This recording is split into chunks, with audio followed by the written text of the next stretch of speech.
Baik. Baik. Assalamualaikum warahmatullahi wabarakatuh.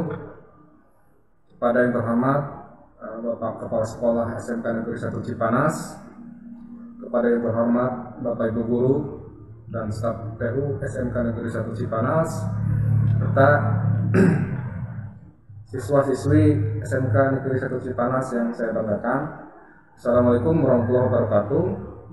Puji syukur kehadirat Allah Subhanahu wa Ta'ala atas limpahan rahmat, taufik dan hidayahnya kepada kita, khususnya para peserta didik yang telah berhasil masuk dan diterima menjadi peserta didik baru SMK Negeri 1 Cipanas tahun ajaran 2021-2022. Keluarga besar SMK Negeri 1 Cipanas mengucapkan selamat kepada seluruh peserta didik baru kelas 10 ya, beserta keluarganya. Adapun jumlah peserta didik tahun baru ajaran 2021-2022 adalah sebanyak 252 siswa yang terbagi ke dalam 4 program keahlian, baik itu teknik komputer dan jaringan sebanyak 72 siswa, 72 siswa akuntansi dan keuangan lembaga, 72 siswa di teknik mesin, dan 36 siswa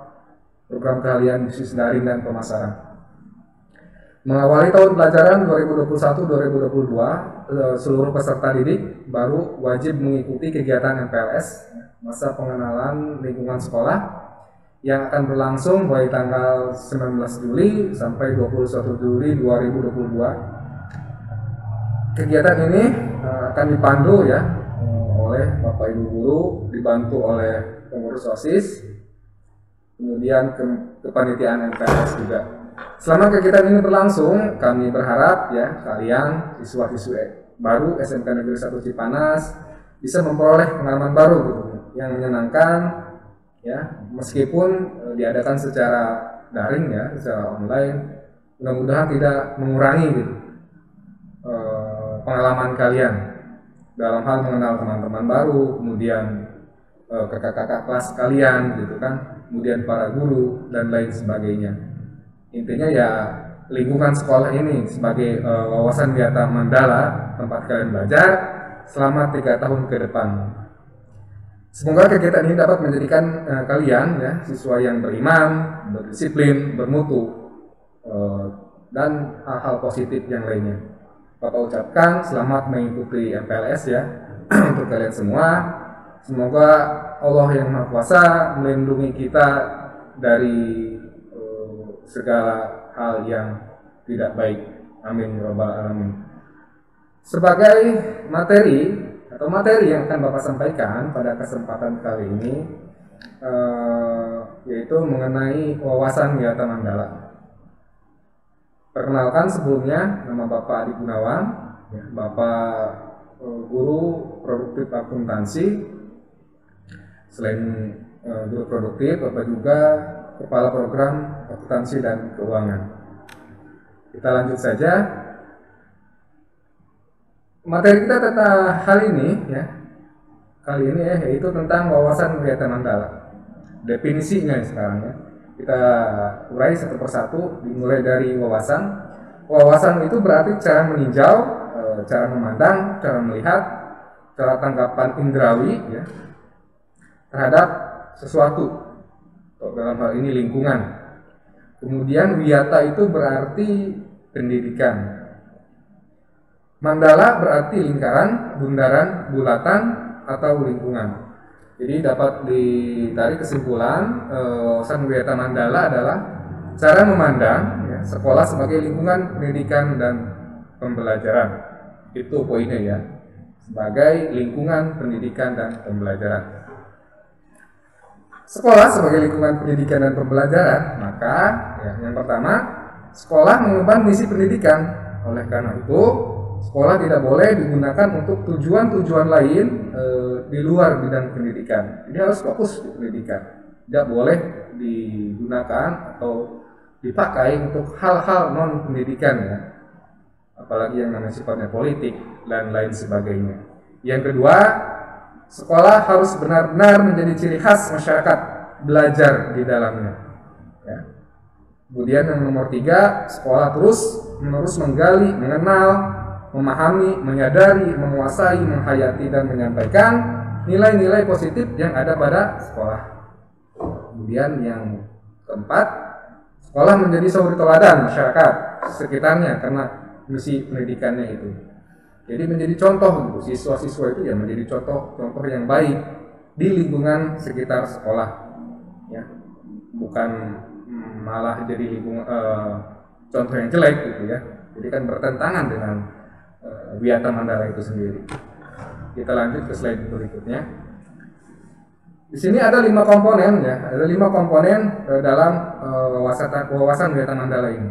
Dan masing-masing komponen ini ya tentu saja tidak bisa berdiri sendiri.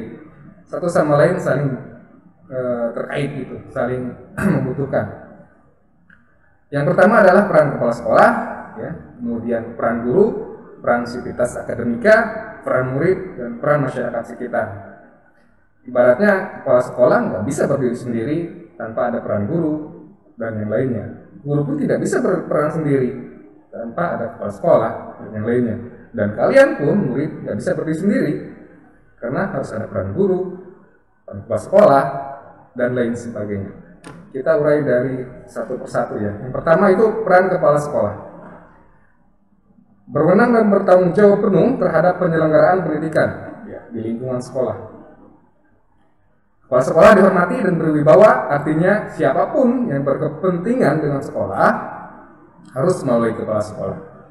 Kemudian semua surat sekolah tidak boleh bertindak, semua aparat sekolah ya tidak boleh bertindak sendiri-sendiri, melainkan atas seizin kepala sekolah.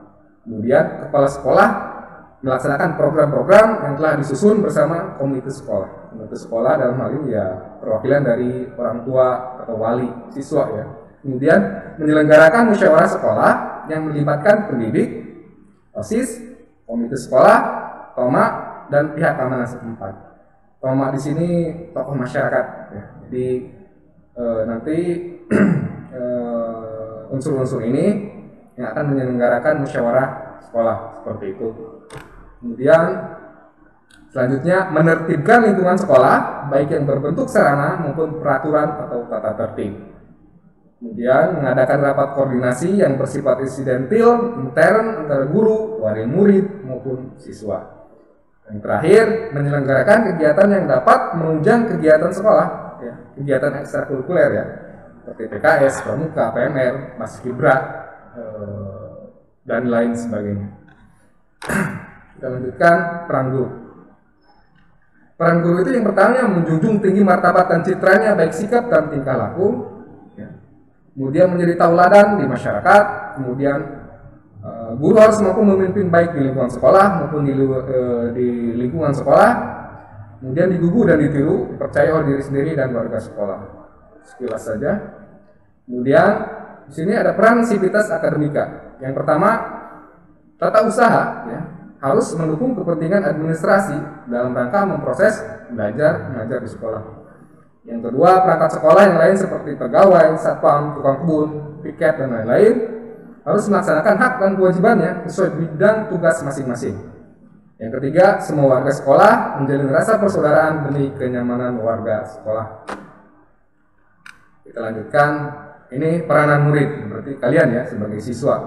Di sini yang pertama adalah mentaati tata tertib yang berlaku di sekolah tanpa kecuali, ya, tata tertib di sekolah. Dan yang harus digarisbawahi tanpa kecuali. Jadi nanti ada tata tertib ya yang akan berlaku bagi siswa-siswi SMK Negeri Suci Panas. Dan tentu saja ya harus ditaati, yang namanya peraturan ya harus ditaati. Agar kalian nanti terbiasa dengan aturan-aturan. Nanti kalian sudah kerja atau mungkin melanjutkan kuliah, jadi nggak kaget ya, karena memang aturan-aturan di industri itu lebih ketat biasanya, masalah disiplin dan lain sebagainya. Makanya dari itu dibiasakan dari SMK ini untuk lebih taat terhadap peraturan. Jangan samakan ya, mungkin kalian SD atau SMP mungkin masih ada sifat-sifat kekanak-kanakan gitu kan. Kalau udah masuk ke jenjang menengah atas ini, dalam hal ini SMK, ya harus mulai dirubah, gitu kan? Udah mulai remaja, udah mulai dewasa kayak gitu. Jadi jangan disamakan dengan perilaku masa SD atau SMP. Kemudian yang selanjutnya, hormat dan sopan kepada guru dan warga sekolah. Ini poin penting, ya, ke siapapun itu kita harus punya rasa hormat gitu ya. Baik ke guru, baik ke warga sekolah yang lainnya ya, mulai dari TU, kemudian teman juga. Kalian punya harus rasa itu. Kemudian yang selanjutnya, hormat dan sopan kepada teman. Ya, sesama teman ya saling menghormati, jangan saling membuli ya, nggak boleh seperti itu. Karena ya kita semua sama, kalian semua sama di sini sebagai siswa SMK Negeri 1 Cipanas. Tidak ada yang lebih tinggi dari yang lainnya. Kemudian belajar tekun, ya, belajar ya tentu saja tugas kalian. Kalau sekolah ya belajar gitu. Belajarnya belajar apa aja? Tentu saja nggak hanya pelajaran ya, belajar tentang cara belajar gitu, enggak, belajar tentang sikap yang baik, disiplin yang baik seperti itu. Kemudian menyelesaikan tugas yang diberikan oleh guru. Jadi jangan sampai kalian ada tugas kalian abaikan gitu. Karena memang ini salah satu contoh untuk kedepannya gitu akan terpakai jika kalian diberi tugas oleh siapapun itu. Jika kalian sudah kerja, nanti kalian akan terbiasa dengan mengerjakan tugas sesuai dengan tepat waktu gitu. Kalau di sekolahnya hal yang kalian lakukan sama gitu. Jadi kalau ada tugas guru ya langsung dikerjakan sesuai dengan tugasnya itu, kapan dikumpulkannya dan lain sebagainya. Kemudian menjaga nama baik keluarga, ya, nama baik keluarga dan sekolah dimanapun berada. Jangan sampai kalian malah merusak nama baik yang harusnya kan mengharumkan nama baik keluarga kalian, sekolah kalian. Ya, dengan apa? Dengan tentu saja dengan prestasi gitu kan. Prestasinya bisa macam-macam, baik prestasi akademik atau non akademik gitu, baik di bidang pendidikan atau di olahraga juga bisa, di bidang kesenian pun bisa. Jadi intinya harumkan nama baik keluarga dan sekolah dengan prestasi. Kemudian menjauhi narkoba, ya, jadi jangan sampai kalian mendekati ya, jangankan mendekati pun jangan, karena ya ini udah pelanggaran hukum ya, sanksinya itu sangat berat. Jadi jangan sampai kalian mencoba karena penasaran atau diajak teman, jangan, karena narkoba itu merusak ya, merusak semuanya, masa depan kalian akan merusak. Jadi jika ingin sukses masa depannya ya jauhi narkoba segala macam seperti itu, hal-hal yang negatif. Kemudian menjaga dan memelihara fasilitas belajar dan mengajar. Kalian nanti kalau sudah bisa tatap muka langsung, belajar langsung, kalian akan memakai fasilitas sekolah. Dalam hal ini jika dalam pelajaran praktik ya, bisa pakai komputer atau laptop atau mesin atau apapun itu fasilitas belajar. Nah, kalian harus bisa menjaga gitu, jangan sampai merusak ya, dengan sengaja atau lain sebagainya. Kalau rusak karena dipakai normal itu bukan masalah ya, lain hal itu. Kalau memang sengaja dirusak gitu kan, karena mungkin jahil atau apa, ya itu kan berarti ada sanksi nantinya. Jangan sampai kalian melakukan hal tersebut. Kemudian menjaga keamanan sekolah. Menjaga keamanan sekolah itu bukan hanya tugas satpam ya atau penjaga di sini, enggak ya, tugas kita bersama gitu, mulai dari guru, satpam, termasuk kalian gitu. Jadi kita harus bersama-sama. Kemudian selanjutnya melaporkan peristiwa negatif yang terjadi di sekolah kepada OSIS, guru, wakil kepala sekolah, BP atau kepala sekolah. Jadi jika kalian ada info-info yang sifatnya nanti akan merusak hal-hal negatif, sebaiknya kalian infokan langsung ya. Kalau kepada guru ya mungkin kalian segan ya, kalian bisa ke teman ya, kalian bisa ke teman, kalian bisa infokan ke OSIS, dalam hal ini OSIS ya, kalau kalian segan gitu, atau juga bisa langsung ke para guru, wali kelas dan hal lain sebagainya, atau ke kepala sekolah langsung mungkin juga bisa seperti itu. Nanti tinggal koordinasi saja dengan wali kelasnya masing-masing. Kemudian yang terakhir, memelihara lingkungan sekolah. Nah, ini tugas kita bersama juga, gak hanya tugas kalian ya, tugas kita bersama-sama untuk menjaga lingkungan sekolah agar sekolah ini terlihat rapi, terlihat asri gitu kan. Kalau terlihat rapi dan asri kan yang nyaman untuk kita gitu. Kita belajarnya nyaman gitu kan. Enggak ibaratnya nggak kelihatan kumuh, kan nggak kelihatan berdebu, kan itu kan akan membuat kita nggak nyaman gitu. Tapi kalau kita bersih, nyaman, asri gitu kan, yang nyaman kan kita. Jadi di sini kita wajib memelihara lingkungan sekolah. Misalkan kalian nggak boleh buang sampah sembarangan. Kalau ada tempat sampah di sini itu ada yang organik dan non organik ya, tolong dipisahkan. Jika sampahnya itu bisa terurai ya ke organik, yang non organik yang nggak terurai gitu, nanti bisa kita bakar seperti itu. Jadi harus diperhatikan dalam memelihara lingkungan sekolah. Slide selanjutnya peranan masyarakat. Yang pertama itu mendukung program kebijakan sekolah dalam rangka pemajuan PBM. Kemudian memberi saran dalam pemajuan proses belajar mengajar. Yang keempat, ikut menjaga keamanan lingkungan sekolah. Kemudian yang terakhir, mengadakan kerjasama dengan pihak sekolah melalui komite sekolah. Selanjutnya, sekolah sebagai kawasan wisata Mandala. Ya. Ada yang namanya 7K di sini. Kita bahas satu persatu. K yang pertama yaitu keamanan. Keamanan itu artinya apa? Itu bebas dari gangguan ya. Keamanan itu bebas dari gangguan seseorang ataupun kelompok dalam lingkungan. Jadi dia tidak ada yang mengganggu proses pembelajaran kita, gitu kan. Jadi ya kita belajarnya dengan nyaman, gitu ya. Ancaman atau gangguan dari mana ini ya? Bisa dari seseorang ataupun kelompok orang, gitu kan, yang akan merusak keamanan di lingkungan sekolah SMK Negeri 1 Cipanas. Kak, yang selanjutnya yang kedua kebersihan. Ya, tadi kita sudah bahas ya tentang menjaga kebersihan. Sekarang kebersihan pelaksanaannya meliputi mulai dari diri kita sendiri aja ya, menciptakan kebersihan diri ya. Kebersihan diri itu apa? Ya kita ya mandi segala macam biar sehat kan. Kemudian menciptakan kebersihan dalam kelas. Ya, jangan sampai ada yang buang sampah dalam kelas, mencoret-coret bangku, atau lain sebagainya gitu kan. Kemudian lingkungan kelas, halaman sekolah, lingkungan sekolah. Kemudian membuang sampah pada tempatnya jika habis jajan. Tidak mencoret-coret meja atau bangku, kemudian dinding ya. Dengan spidol atau tip X itu jangan ya, jangan dilakukan karena itu hal-hal yang negatif gitu. Janganlah. Kalian sudah masuk SMK ini ya sudah harus mulai dewasa. Kak, yang ketiga itu kekeluargaan. Ya. Kekeluargaan adalah hubungan yang erat antara orang-orang dalam rumah, ya, lingkup rumah, lingkup kelas, lingkup sekolah, ya, dan lingkup masyarakat. Ya, ini harus diperhatikan gitu. Jadi rasa kekeluargaan itu ya harus kita tonjolkan gitu. Jadi jangan individualis mungkin ya. Jadi kekeluargaan kalau ada masalah ya diselesaikan dengan secara kekeluargaan seperti itu. Jadi biasakan di dalam lingkungan rumah, kelas, dan masyarakat.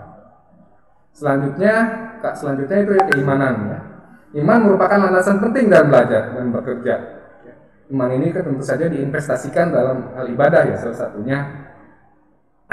Ya, dalam kan ada yang bilang kan kebersihan itu sebagian dari iman. Berarti kan kita menjalankan keimanan 7K itu dalam hal kebersihan itu. Jadi merupakan landasan penting gitu dalam baik dalam belajar dan bekerja.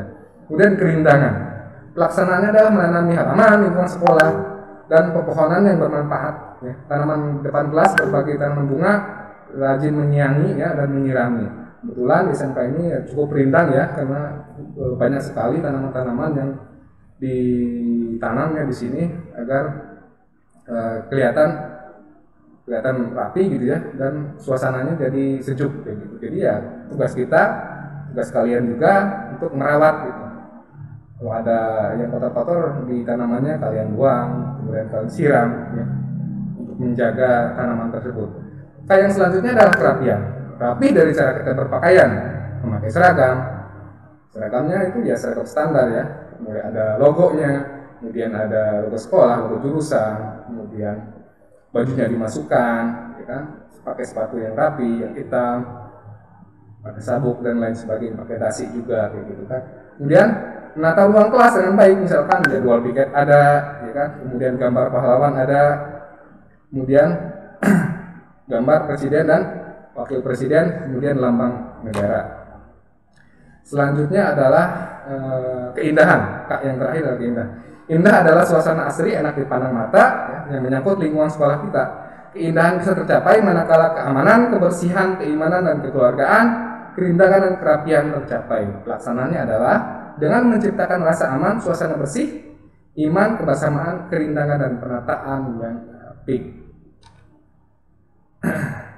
Penggunaan sekolah selanjutnya, sebagai lembaga pendidikan, maka sekolah tidak boleh digunakan untuk yang pertama, promosi dan penjualan produk yang tidak ada hubungannya dengan pendidikan. Itu tolong dicatat ya. Kemudian yang selanjutnya, tempat penyebaran aliran sesat dan penyebaran agama tertentu yang bertentangan dengan undang-undang.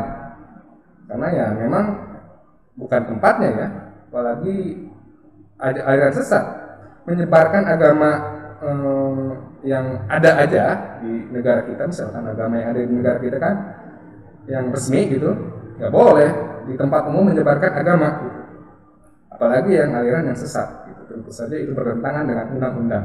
Kemudian propaganda politik atau tempat berkampanye, tidak boleh politik atau kampanye dilakukan di lingkungan pendidikan ya, itu di luar dari zona pendidikan. Selanjutnya, syuting film ya, atau sinetron tanpa izin Pemda, dalam hal ini mungkin Pemprov ya, karena SMK SMA itu di bawah naungan pemerintah Provinsi Banten. Tentu saja harus ada izin gitu. Kalau memang ini kan ada izin ya silahkan. Tapi tanpa izin tentu saja tidak boleh, karena sekolah ini ada di bawah naungan pemerintah Provinsi Banten. Kemudian yang terakhir, kegiatan yang dapat menimbulkan kerusakan, perselisihan, sehingga suasana sekolah menjadi tidak kondusif. Ya, tidak boleh mengadakan acara-acara yang punya potensi untuk menimbulkan perselisihan atau menjadi suasana sekolah tidak kondusif. Kemudian slide selanjutnya, mekanisme pelaksanaan Wiyata Mandala. Ya, tahap preventif. Tahap preventif itu tahap pencegahan. Ya. Memelihara sekolah melalui 7K. Kemudian menciptakan suasana harmonis antar warga sekolah. Yang ketiga, membentuk jaringan pengawasan atau razia. Ya. Yang keempat, menghilangkan bentuk peloncoan saat MOS, ya, MPLS ya. Ini kebetulan di sini kita daring ya, jadi nggak secara langsung gitu. Kemudian yang kelima, mengisi jam kosong dengan kegiatan ekstrakurikuler. Jadi jika nanti ada jam pelajaran saat tatap muka langsung, ada jam yang kosong atau guru yang bersangkutan berhalangan, ya isi dengan hal-hal yang positif ya, bisa dengan kegiatan ekstrakurikuler atau membaca buku dan lain sebagainya. Yang terakhir pada tahap preventif ini adalah meningkatkan keamanan dan ketertiban saat berangkat dan usai sekolah. Selanjutnya tahap represif atau penindakan ya. Yang pertama adalah mendamaikan pihak yang terlibat perselisihan. Yang kedua, menetralisir isu negatif yang berkembang. Yang ketiga, berkoordinasi dengan pihak keamanan bila ada kriminal di sekolah. Yang keempat, penyelesaian kasus secara hukum terhadap kasus yang melibatkan pihak luar sekolah. Yang kelima, mengadakan bimbingan dan penyuluhan. Yang terakhir, memberikan sanksi sesuai tata tertib yang berlaku.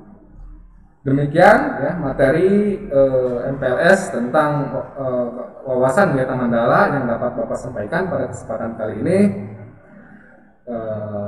Bapak harap ya ini ada manfaatnya untuk kalian sebagai sarana untuk mengenal lingkungan sekolah, untuk mengenal teman kalian, untuk mengenal tentang sistem aturan yang ada di sekolah ini.